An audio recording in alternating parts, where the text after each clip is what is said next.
Hi, everyone. It's such a pleasure and honor to welcome everybody to April 2025 edition Living Histories and to launch into the first of these uh, talks with César Hidalgo. Please take it away, César, and tell us about living many histories. Thank you. So it's a pleasure for me to be here and to tell you a little bit about how I got where I am today. So I'm going to start by briefly telling you where it is that I am today. So today I'm the director of a interdisciplinary center here in Europe, which is called the Center for Collective Learning.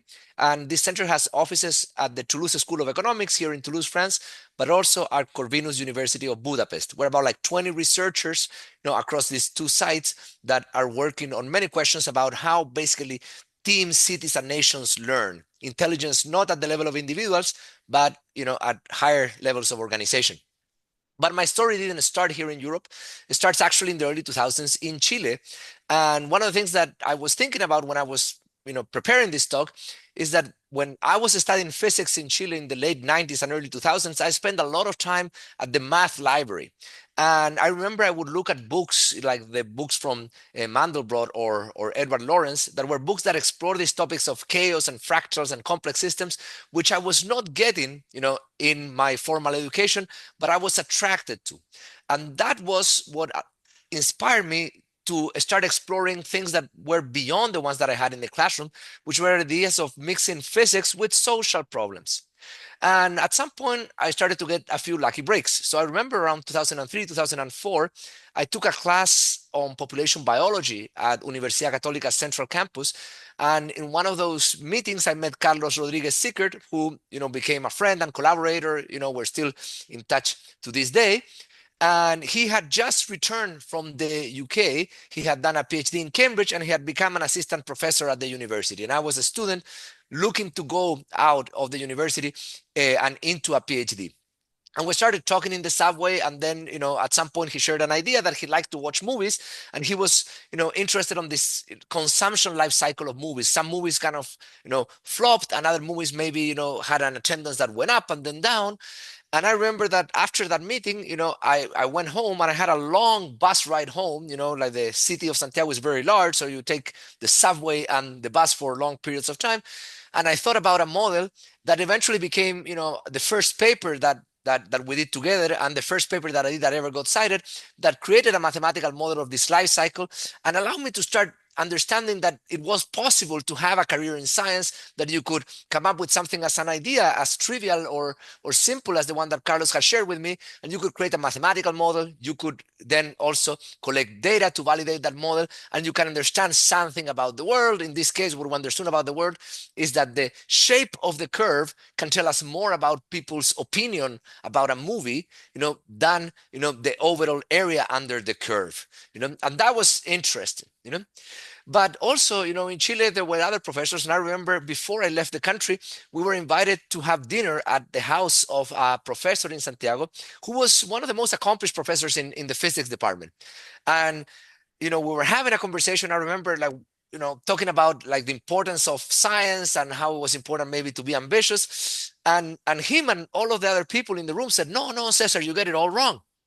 No, science is not about relevance or about doing things that are important. It's like, look, if you like doing something and you try to do it, maybe the government is going to give you a little bit of money so you can work on your mathematical model, and you just need to shut up and sit on the corner and try to do it. And I remember I felt very disappointed when I heard that, but everybody on that table agreed. So I said, okay, maybe this is the way that it's going, and I'm just young, ambitious, and stupid. It's not about trying to have any impact. It's about just, staying in your lane and getting a little bit of government support anytime that you can. And then I left Chile, and I went to do my PhD at the University of Notre Dame. And my advisor there was Laszlo Barabashi, who's a Hungarian physicist, which is very successful and very well known. And I would come to him with ideas of things that I wanted to do. I said, like, maybe I want to do a Hamiltonian, formalism to understand networks. And he would say, no, yeah, sure. Probably you can do that, but who's gonna care? And he would keep on repeating that question to me, like, who cares, Cesar? Cesar, who cares? And I understood that it was a very different type of game, very different than the one that I had heard about in Chile. Laszlo really cared about the relevance. Who was going to care about this result? Basically how this was going to have impact. And that started to drill on me. And I also learned another lesson, which is that I moved from Chile to the University of Notre Dame, where Laszlo was a big guy on network science, and they had done basically most of the things in the field at that point. And I was expecting that I was going to get to his university and all of the libraries and all of the algorithms were going to be neatly organized and available for me to do research. And what I got was Reka Albert's former computer, not the one on the picture, but something similar. And it was just an empty Pentium computer with very little RAM, and I had to build it all over again because there was nothing there. So I realized that, yes, maybe when you are, in the global south, you think that you're going to come to the global north and everything is already done and prepared for you. It's not the case. You have to learn how to stand on your 2 feet, but that's something that is hard to realize when you haven't had the opportunity, when you haven't realized that the grass is not that much greener on the other side. So after the first year of my PhD, Laszlo went to visit Harvard Medical School, and I was lucky enough to go with him. And that gave me the opportunity to explore different ideas. At that moment, I didn't know really what I wanted to become. I had this idea that I wanted to work at the intersection of networks and economics, and in particular economic development, but also there were many other things that were interesting. So I got to meet three very prominent scientists, Nicholas Christakis, Mark Vidal, and Ricardo Hausmann, and they represented different paths for a future potential career in social networks in the case of Nicholas, systems biology in the case of Mark, or economic development in the case of Ricardo. And, these were very busy people. These were all, people that had their own labs or groups at Harvard University. And what I realized is that I had to do the same thing that I had done with Carlos many years ago back in Chile. I had to come up with a solution the same day. So I remember one meeting with Mark in which I had recently arrived to the lab, and we had to do like some sort of presentation on what we were working on. And I had received from them a bunch of data on, gene expression in C. elegans. And I had created lots of different charts and analysis and everything. And he asked me like, oh, Cesar, but you did all of this. Is there something that, we could help you with? And I said like, look, my laptop is really old and slow, you know, and he says, get this guy a new computer, because of course he had a lab and he had the resources. That for me was something that was unheard of. But then I realized that just being fast, was really important, because these people have lots of people under them. They're throwing ideas at all of them, but not everybody's coming back with an idea. And that's, as a young, scholar, is what you need to do to engage. And eventually I ended up moving to MIT. So in 2010, I started a position at the MIT Media Lab. And that was a very different game, because at the MIT Media Lab, to be honest, they didn't like people that write too much. They see themselves as a group of inventors. And in that context, the pressure for me was to change gears once again and try to come up with things that were more tangible, things that would be more product-like. And that pushed me to develop things that are more product-like, and eventually I ended up creating a company that has developed, data distribution and visualization solutions that now distribute data for entire countries. We, created the data distribution platform of the Secretary of Economy of Mexico, the one from the Ministry of Economy and Planning from Saudi Arabia, and we're working on a number of those as well. So that showed me something that was very important that I'm going to emphasize now when I go into the lessons. So since this is a very short presentation, I want to leave the students with a few lessons. The first one, I think there's something important about being quick. Busy professors are juggling lots of things and suggesting ideas to lots of people. So it is up to you, the student, the postdoc that has just joined, that is asking for their time to produce a solution by the next morning. And that's how you engage them. A lot of the times I throw out ideas to someone. I think it's a good idea. I want to do the project. The idea is kind of like on hold while we have it on that person. And, if I have to follow up 1 month and nothing has happened, another month and nothing has happened, honestly, the engagement fades out, and you're looking for those people that are excited, that they want to do science, with that passion. So being quick is actually important, and you can always iterate, you can always get it better, but you want to start moving. The other thing is about being didactic. Being complicated is easy, and knowledge is so vast that it's very easy to misunderstand what other people actually know. And doing something simple is hard, so you want to write and present in a way that optimizes for clarity. This requires a lot of iterations. It is hard to do, but you want to try to keep things simple and understandable. You're explaining something. You're always, in a sort of teaching mode when you're trying, to write or you are trying to present, because really you have to build that path towards the knowledge that you want to provide from the knowledge that people have, which might be very different. So you need to explain the steps, be didactic. Then don't underestimate the power of a good image. This is an image that I created for a paper in 2007 and basically made a concept that was abstract until that moment extremely concrete, and became very important after that. This is an image that shows how products in the world are connected based on how cognitively similar they are. And this is a network that constrains economic development patterns and helps explain why some countries struggle to catch up. If this paper wouldn't have had this image, that idea would have remained abstract and everybody would have imagined it differently. And by putting the same idea on everyone's minds through an image, you create something that is memorable. And at the end, the game of science is a game of memorability. What is that people are going to remember? And they're going to remember very, very, very few things. So you have to give them a few things that they can remember.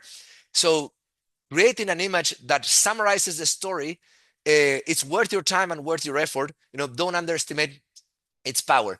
And finally, and this is a lesson that I learned, at MIT, is the idea that people learn with their hands. So in academia, we love to think that people learn only through their eyes and ears. So we come up with arguments and visuals and, stories that try to convince them about something, being true or not. But the thing is that people also learn a lot with their hands. So one way to diffuse knowledge or to communicate your ideas, which I learned is extremely important, is not to tell people your conclusion, is to give them tools that allow them to reach those conclusions themselves. And if you put those tools in people's hand, trust me, when they discover things by themselves, they're going to be much more convinced about what you're trying to communicate than when they hear it from you only, through your words. So that's it. That's my life in 10 minutes. And I hope these lessons are useful. Thanks. Thank you so much, Cesar. On behalf of the audience, I am thanking you. Let me get started with a question that has come in from chat. The person who's asking it is wondering if you have advice for how students and us can advance our simplicity skills. I think one, thing that I do and that is very useful is to make sure that you're always communicating what you're trying to do to diverse audiences, because you're going to start learning about where they stumble. In some sense, when you're trying to optimize for clarity, what is hard to do is to understand what are the things that people don't understand or they have multiple interpretations for, and therefore they get confused because you haven't provided enough clarity, or what are the pieces that they're missing, to be able to construct the story that you're building. And if you're only talking to people within your field that are maybe, or even within your lab, which is a very narrow community, they're going to understand you not because you explain things clearly, but because you share a lot of knowledge with them. So it's important to always be communicating. And a lot of the message that you're going to get back is non-verbal. It's like seeing the reactions. You understand when you're talking to someone if they're understanding you or not. Pay attention to those cues and practice your story out. And that's how you're going to get to clarity. And then when it comes to writing, is rewriting. I usually don't submit a paper, at least I've rewritten it about 30, 35 times, and in that rewriting process, you can achieve a lot of clarity as well. Thank you so much. Um, I am concluding with this question, which may be of interest, especially to our early career listeners. You talked about the resilience in the context of going from a mode where you were writing a lot to having to produce a product. Would you share some insights on how you actually managed to shift gears and do that? It's a very different type of process because building a product is something that requires a diversity of skills that is much larger than the one that you need to produce, a paper. In a paper, usually you don't want to involve maybe someone that has an industrial design background, simply because you're going to be working with people within your field and they're going to have some complementary skills, some differences among them. When you work on a product, you're going to have to deal with people that have very different skills. Some people, might be like this back-end guy. Some people might be this, front-end guy. Some people might be good at design. Some people, might have, other skills that are also needed, maybe that are more even on the soft side of the diffusion of the product. So I think it's much more of a team effort in which you're trying to create something not that is a message, but that is of use to someone. And that is really, I think, the big difference between a paper and a product, in which a paper has to be interesting, has to be insightful. It might be useful, but in itself is not useful. Someone can read it and might reuse the knowledge, but the product has to satisfy a need in itself. And discovering those needs, discovering something that gives a reason for a user to return, to that product and to use it because it's able to satisfy a need that otherwise they were not able to satisfy, it's really what should rally the team around. It's about satisfying those needs, and that requires usually a very multidisciplinary team. Thank you so much again, Cesar, for those insightful answers. In the interest of time, I'm closing the